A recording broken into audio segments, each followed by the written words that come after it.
I'm Corey Rogie with G.I.Sportz, and in this video, we're gonna go over the level loader system. So let's go ahead and open up our package here.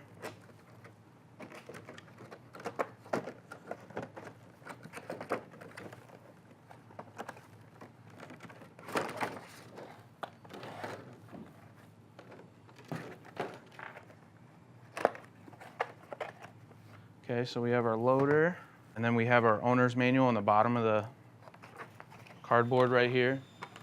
So we'll go ahead and set our manual off to the side here and just kind of go over the loader. Pretty cool features here. The lid has this nice rain cover on there. It's a toolless design. I know a lot of guys do actually use a screwdriver to get in there, but it is toolless. All you have to do is just pop that lid right off, throw it in your gear bag. You can save it for a rainy day or whatever. What we're gonna do here is we're gonna disassemble the loader. We're gonna start by flipping up your feed, and then from there, we're gonna pull up on this small little lever here, and then we're gonna push downward and pull up, and then your whole upper half of the loader will come right off. From there, we're gonna go ahead and tip out the rest of the loader, and then all you have left behind is the lower portion of the loader. I'll go ahead and set that off to the side here. It's pretty nice and easy to take apart, clean. If you ever get any broken paint in there, you know, you can easily pull it apart in a few seconds, wipe it all down, put it back together. It's pretty nice. As far as the batteries go, pretty simple install here. You have this little tab that's holding your 4-pack in there, and this takes just standard AA batteries. And you want to make sure you use good batteries. I can't stress that enough. If you run with cheap batteries, you know, electronic devices, whether it be a loader, whether it be a gun, they do quirky things whenever you get poor quality batteries or batteries that just don't have a sufficient amount of power. So just make sure you get a good, decent brand of battery. You can go ahead and reinsert that. Go ahead and push the button on the back side here. Let's see how it spins. Go ahead and shut it off. And then we'll reassemble the loader. Now, the easiest way to do this is just kind of tip the back end into the bottom of the loader and just kind of let it fall forward like that. Okay. And then from there, you're going to take the front end of the loader here, and you're going to kind of start from the front here, and you're going to kind of tip it and rock it back. And once you have it rocked back, you're just going to kind of close that gap right in here, and then you're going to push down, and that's going to secure the loader. If you don't do that right, then obviously your loader, you know, you run the risk of the loader popping open and stuff like that. So make sure it's nice and secure, give it a little tug, and then you're pretty much all good to go. You have this power button on the back here. You just go ahead and turn it on. Turn it off. You're just gonna hold it till it turns red, and then it'll shut off. What we can do is we can actually pull some of the screws out and actually go through and clean it a little bit better than just wiping it down. The only tool that you really need for this is just a standard Phillips head screwdriver. And we'll go ahead, we'll start by actually removing our power source first. So you're gonna go ahead and remove your batteries before you start doing anything. So go ahead and remove those. So once you have your batteries removed, you can go ahead and reinsert your battery pack. And then from there, what we're gonna do is we're gonna remove this top screw here that holds your optical eye sensor. You wanna be really careful not to lose these screws. So we'll go ahead, we'll pull that screw out, set it off to the side, and then we have this clear plastic piece where the eyes can actually communicate back and forth. And then on the other side, we have your feed hood. So we'll go ahead and remove that. You can kind of see where that screw threads into the top of the feed hood. So we'll go ahead, we'll set that off to the side. And then from there, we'll go ahead and remove the 3 screws that hold that tray in place there.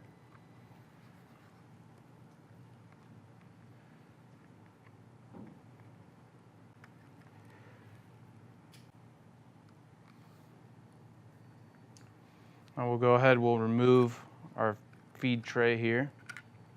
You will notice that the cable or the wires for your eye circuit board are actually glued to the tray itself.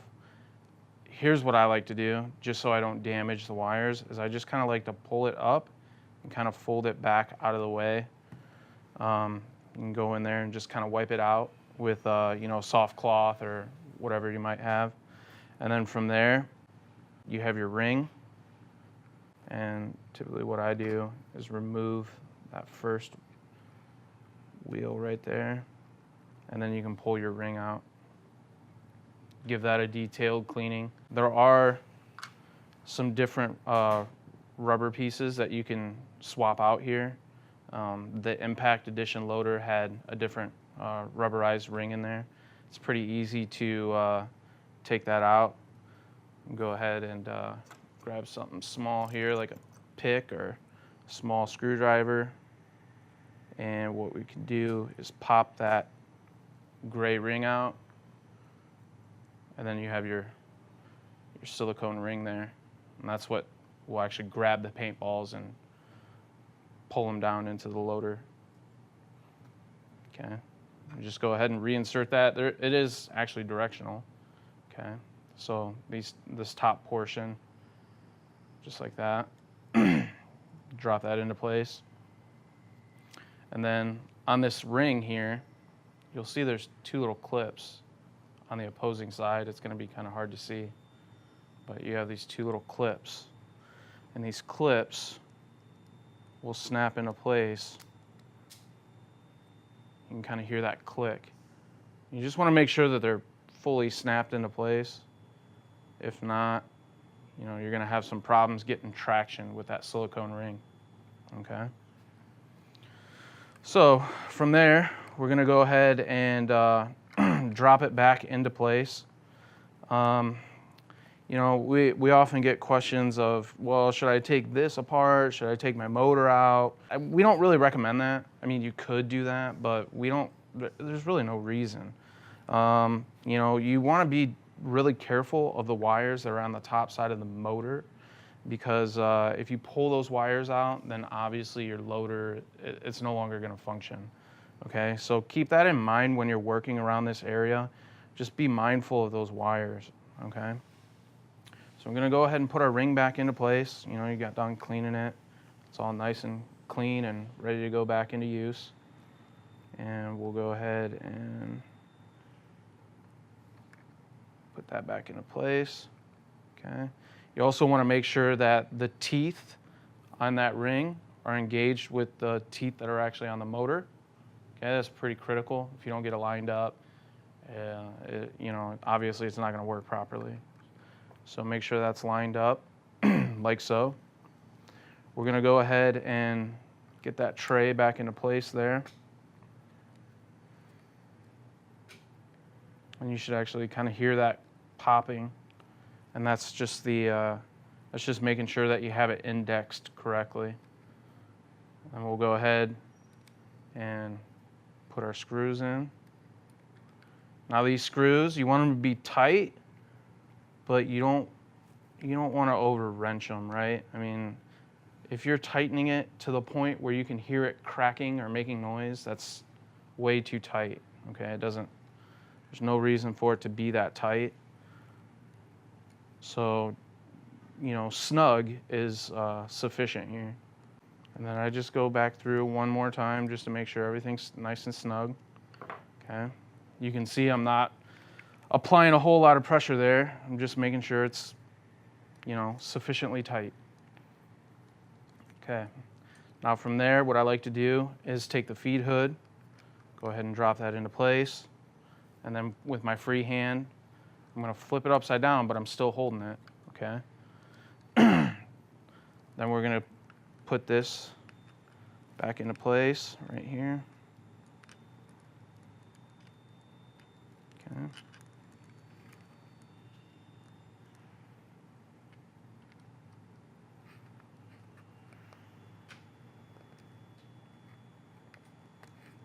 And it should actually go right into that groove there. So it does actually index off the bottom, which I was having a hard time getting that. But it does index. And then once you have it properly indexed, you can hold it with your thumb there. And with your free hand, go ahead and grab your screw, put it back into place, and then just go ahead and tighten it down. Now this is really important, okay? We've had customers in the past really torque this down. And what happens is if you torque it down too much, you run the risk of stripping out the feed hood or just pulling the threads completely out of the feed hood, and then your feed hood is loose on the inside of the loader, okay? And that's a big problem. You want to be careful of that. Like I said, just hand tight is sufficient. Go ahead and make sure that your wire for the optical sensor is tucked into that groove, okay? Like I said, we do glue it on the back, okay? Make sure everything looks good. You can go ahead and reinstall your batteries. So we're gonna show you how to change out the speed feed on your level loader system. It's really simple. I really like this design a lot. There's actually a small tooth in there, and what you're gonna do is you're gonna compress that tooth, and then you're gonna remove this locking ring, okay? And then from there, you're gonna go ahead and pull out your speed feed, okay? Sometimes, you know, obviously these take some wear and tear, and they wear out. They don't have that elasticity. They don't hold the paintballs in there. Sometimes it needs to be replaced. No big deal. Really simple to do. So just imagine for a second, I'm replacing it. I go grab a new one. I'm dropping it into place. When you go and you drop it into place, you're gonna see that there's these little index points on the rubber, okay? And you're gonna drop those index points into the lid, okay? All right, so now that you have your speed feed indexed properly, you have it sitting on top of those lugs, you know it's in there, it's now secure. You can go ahead and put your locking ring back into place. Okay, so I like to start at the top and just kind of work my way around. And you can also see there's indexing points on the locking ring, okay? You wanna make sure that you get that locking ring pushed all the way in and all the way around. And then once you get to the final portion there, you're gonna see how that engaged right there on the locking ring. So the locking ring's engaged. You can also double check it, small tool like this little punch. Just make sure that that tooth is engaged there. All right, go ahead and check your lid for function. Looks good. Obviously it's gonna work just fine. Need any other information, you can visit our website at paintballsolutions.com, or you can call us at the 1-800 number.